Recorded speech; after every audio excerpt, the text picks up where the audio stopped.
Welcome. So yesterday, for the first time, I recorded one of my doodles. It was for the name, the word proud. So it was yesterday's daily prompt. And I kind of enjoyed the process. And so today I kind of decided to reiterate the experience and see how it would go. Unfortunately, it didn't go that well. So basically, today's word was liquid. I had a pretty hard time at the beginning to kind of picture what I wanted to do with it. So I began with a few shapes. I kind of tried to get a hang on what I wanted to do with it. Because basically, yesterday we had this tiny scene with the ruler of the blobs. And the whole drawing was already quite liquidy, quite gooey. And I didn't really know where I wanted to go with the word liquid today. So I kind of pondered for a while. And I ended up setting on this kind of idea of as if we looked really close, almost like a biological slice of one of these tiny seedlings. So I looked at yesterday's doodle and I kind of focused on the seedling in its dream world, the one that's been carried around by all these different characters, only to end up in this place, detached from its original scale and kind of entrapped underneath the blob ruler. And so in my mind I kind of zoomed really close on it, and I decided to go on with this shape. So we would have the eye of the seedling and its tentacle, its tail, kind of going away to the left outside of the page. And just like in the doodle, he would be circling around this black sun. And so that was kind of the basic idea for this doodle, to have these two big shapes that are, which bodies are kind of mainly outside the page, and to have really a close-up look at them. So I said at the beginning that it didn't really go well, and that's for a few reasons. So basically the way I do my tiny drawings, I really enjoy the idea of simplicity. And so the only tool I'm using is this black ink pen, meaning that I don't use any pencil to kind of prepare a composition or to think of different ideas. What I usually do, especially when I don't really know where I want to go, is I will just draw a few shapes and see where they lead me. But the main issue is that whenever there's a peculiar composition that doesn't catch my eye, the only way out is to turn it into something else, because I can't erase it, I can't go back. Here, for the beginning of this doodle, I kind of started by, so I have this overall shape of the seedling, his head, and I kind of added a core to it, a center circle, a bit like the core of a cell. And then I began to add these tiny segments. In my mind, the idea was it turned out to be some kind of tunnels that would lead nutrients from the outside towards the core of the seedling to kind of nourish it so that it could feed on it. And so in order for the seedling to gather these nutrients, I drew around it, at the edge of its body, these different planty tentacles that would go towards the unknown and kind of try to catch these it's a mixture between pollen and light thingies, these tiny dots that in my doodles the creature tend to be attracted by, tend to seek. And so here this seedling is circling this black sun which is emitting these particles, and its tentacles are slowly, the idea would be for them to kind of reach for them and capture them, to then go inside the seedling's body and get fed into the core. So that was the initial idea. So I started to draw on it, and I rapidly stumbled upon a few visual issues, stuff that I didn't quite like. So first they kind of felt empty, so to add more complexity and to, you know, the doodle kind of grows on its own and you kind of add some elements that would make sense in it, that would be kind of coherent within the story that it's beginning to tell.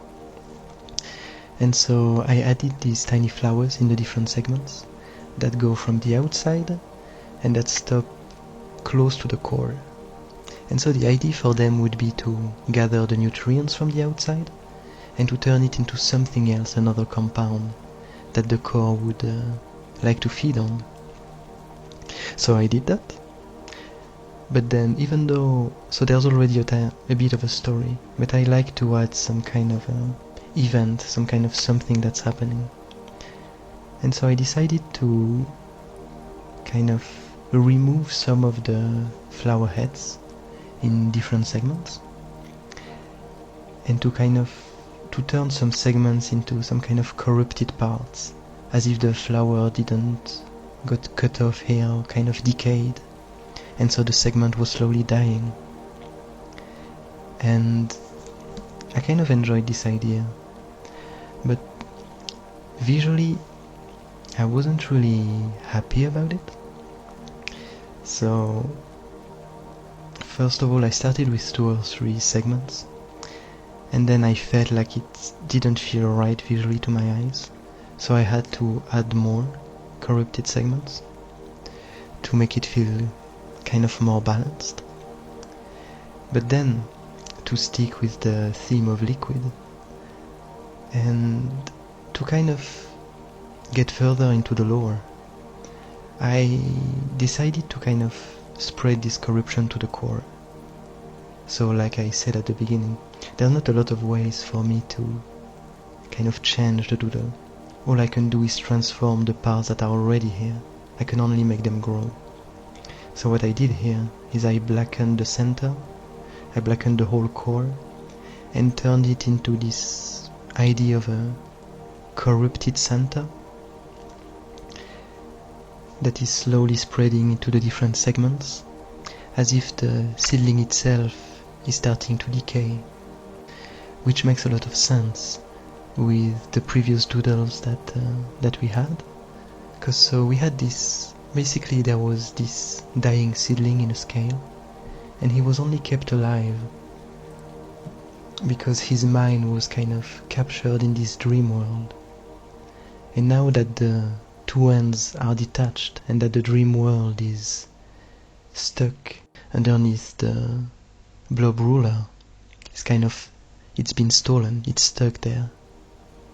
And we saw in the last doodle that it actually lost this dream world used to have these tiny plants around, but now it turned all gooey, and it kind of gave me this impression that it started to decay. And so that's what I wanted to show here in this doodle, that slowly the seedling itself, the remains of the seedling are starting to decay. His whole body is starting to lose its essence. And so I kind of continued on this idea. I added more and more goo, this liquidy black thing that's slowly spreading inside of the seedling, that's corrupting it. And on the other side of the seedling we have this black sun around which it is circling. And I kind of wanted to make it more interesting. And so I started to add these holes in it, to add this similar idea that this tiny sun itself is starting to decay, that the further you go towards the core of this sun, the more whole it is, the more empty it is, the more holes start to spread like a disease. And so lore-wise, I really enjoy this doodle because it continues on the story and it kind of leads to kind of what will happen in the future. Because if the seedling and its dream world is starting to decay, it means that the power emanating from it is slowly diminishing. And the blob ruler that we saw in the last doodle of the day, who managed to capture all these different characters to imprison them, will no longer be able to remain as powerful, and it might lead this character to be able to get let free, to be able to escape, or maybe to turn into something else. And I'm quite curious to see what's gonna happen when this dream world indeed decays. If it will turn into something else, if it will... I'm not sure. But I'm quite curious to see that. But besides this lore, I'm kind of lukewarm about how the doodle ended up. Because basically, with my way of doing it, all I can do is iterate until I can't anymore. Meaning that here, I'm still not really happy with it. I still feel like the composition doesn't really... I'm okay with it, but it doesn't really catch my imagination that much. And it's not at all obvious that we are looking at a really close-up seedling circling the sun. But the thing is that I can't really do much about it now, because I ended up being kind of stuck into a point where either I decide to stop there and to accept the way it is now, or I continue, and the more I continue to transform and to change the things, the more I end up with basically a whole black seedling without anything inside. I blacken the whole thing. And I thought it might be more interesting to kind of stop at this point and to, yeah, I feel like I added a bit to the lore, and it was an interesting experiment. And actually that's something that I kind of enjoy with this process of only being able to use this specific pen and not to have any colors, etc. And no pencils, no way to erase. It actually pushes me to really finish my doodles, to start somewhere and to not allow myself to change anything, not allow myself to come back. And so whatever happens, happens. And then we end up with things that I wouldn't necessarily have wanted to happen, but it does feel like the story kind of evolves on itself, which is quite rewarding, when in the end you're not really the one writing the story, but you're really experiencing it. And I feel like it's something that's quite enjoyable to do. Anyway, I think the time is probably right to shut this recording. I hope you enjoyed, and I wish you a nice day. Bye!